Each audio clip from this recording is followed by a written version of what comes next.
Not mom. Before my wife passed, we had decided we'd have a big family. One we could love and cherish and always be there for. At the time, we hadn't realized the gravity of our decision and how much it would change our lives, but to this day I have no regrets.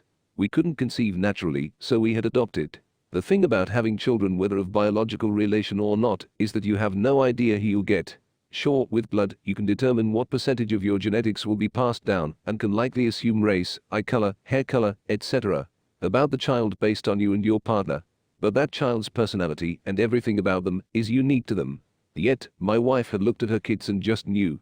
She knew all of her daughters, knew her son, and had insisted on adopting every single one of them. She knew exactly who she was taking home, and she cherished them so deeply.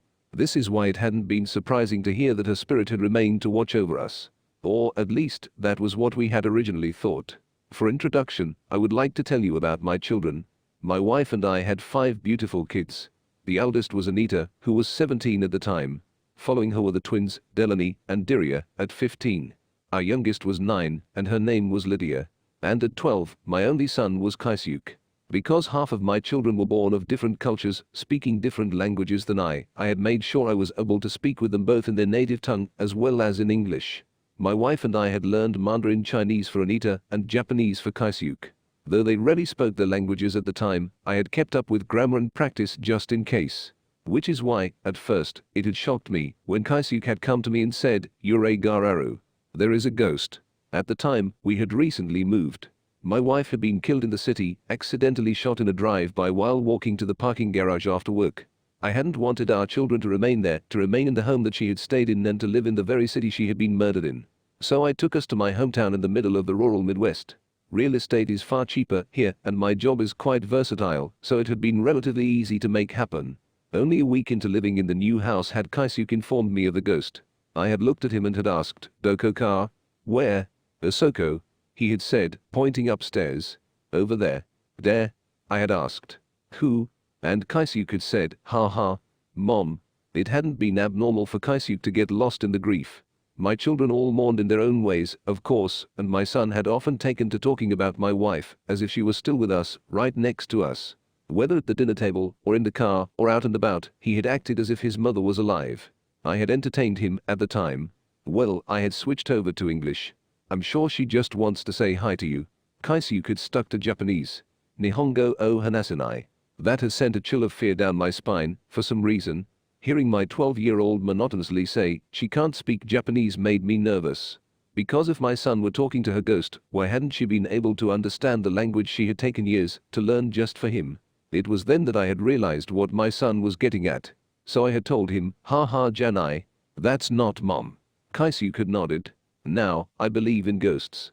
As a child, I had experienced my fair share of oddities, and during my college years I had been a self-proclaimed amateur investigator of the paranormal. While I had never seen anything, even to this very day I had witnessed lights turning on or off, heard footsteps and voices, and had once got in touch despite nobody being behind me. Who was I to say that my son wasn't seeing his mother? Or rather, someone who looked like his mother. Months had passed. Kaisuk had told me, always in Japanese, about the woman upstairs that looked like Mom, acted like Mom, sounded like Mom, but wasn't able to speak Japanese or Mandarin Chinese. He had told me she was kind, that she was watching over us, that she saw everything we did. Yet, that hadn't been a comfort. Not at all. It was sometime in late July, soon before the new school year, when I had woken to Kaisuk screaming. My son often had nightmares, even now, in his 30s, the kid has an active imagination that sometimes gets the better of him. And so I had assumed, mid-run into his room, that it had been just that. A nightmare. That was all. A nightmare wouldn't tug on a child's leg, though. Leg, blanket, and even the mattress, all jerking downwards at once, as if something had a hold on his ankle and was trying to drag him away. Kaisuk had grabbed at the sheets and I had grabbed him, yanking him up and into my arms without thought. There had been no resistance when I had done so. I remember thinking, while crossing his room and walking out into the hall, that whatever had been pulling him would trip us on our way. But nothing had. I carried Kaisuk, a sobbing, shaking mess, into my room, telling his sisters to go back to bed, that everything's fine, go to bed. I don't think either of us got any more sleep that night. It had happened again about a week later. And again. I don't recall to what frequency, but just that, for months, we had both lost so much sleep to the fear of it happening. I had switched his room with mine, had him sleeping downstairs rather than up, had moved him and Anita into the same room, and still it happened. Only when he was alone, though. What does she want? I had asked him one day while we were out at the grocery store. He had made some sort of vague gesture and said something along the lines of, "Not sure." "Have you told her to stop?" I asked. Kaisuke assured me I told them to, but they won't. They? Implying more than one. When I had inquired about that, Kaisuke told me that there were multiple not moms. They would stand around his bed, one or multiple pulling, several watching. When I had finally asked, "How many are there?" Kaisuke had gotten quiet. He hadn't looked at me in the eye, was silent the whole drive back. Only when we had pulled into the driveway did he say, "At first there was just one. Now, there's 9. He had been staring at the house, not moving, not unbuckling his belt. So I asked, safely in Japanese, "Kiga shit, have you been hurt?" No. It didn't matter. The look in his eyes told me we had to leave. Those not moms must have known, though, because as soon as I had begun looking for new affordable places, things got so much worse, so much faster. Anita had seen him get tugged in their shared room, both during the day and at night. His sisters had told me about when they were home alone, he would jerk backwards or stumble as if something had grabbed his shoulder or had tripped him. And I had witnessed things being thrown his way: clothes, toys, books, dishware. I had even caught a heavy can of paint before it could crack open on his head. It had been up on a shelf, completely void of the ledge. Things would always fall. Items of his would go missing. And every goddamn night, they would grab for him. The one time the not moms had been successful was the last time we had been in the house. Kaisuke had taken to sleeping in my room. We had gone to extreme measures, chaining him to the headboard, loosely, not enough to cut circulation or keep his wrist above his head, but merely to keep him from being dragged too far, tying the blankets down at the end, and it had seemed to work. The blankets would pull, his feet would jerk, but he would go nowhere. I underestimated the not moms. They learned how to unlock the strap around his wrist. I had woken up to his shrieking. An invisible force yanked him sideways, foregoing his legs and pulling him head first to the floor. It was the farthest these things had gotten him, and they didn't relent. I scrambled out of bed and grabbed him just before he could be dragged out into the hallway. With my feet planted on either side of the doorway, I had hugged him close and prayed it would release him. We heard the footsteps only a second later. Fast, far too fast to be human, skittering across the hallway rug, against the drywall, on the ceiling. A disembodied, high-pitched chortle followed. When Anita had thrown open her door all the way at the end of the hall, something had slammed it shut in her face. She had only just managed to avoid getting her fingers smashed. The twins had been crying in their room, yelling out, "What was that?" and "It's in here," and "Go away," through their sobs.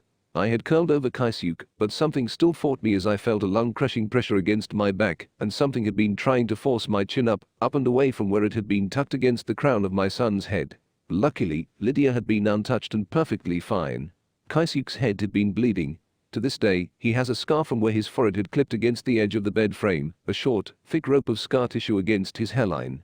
When I had gotten to my feet, I had made sure to drag Kaisuke upright with me. He had been shaking and silent, likely scared shitless, and I just couldn't do it anymore.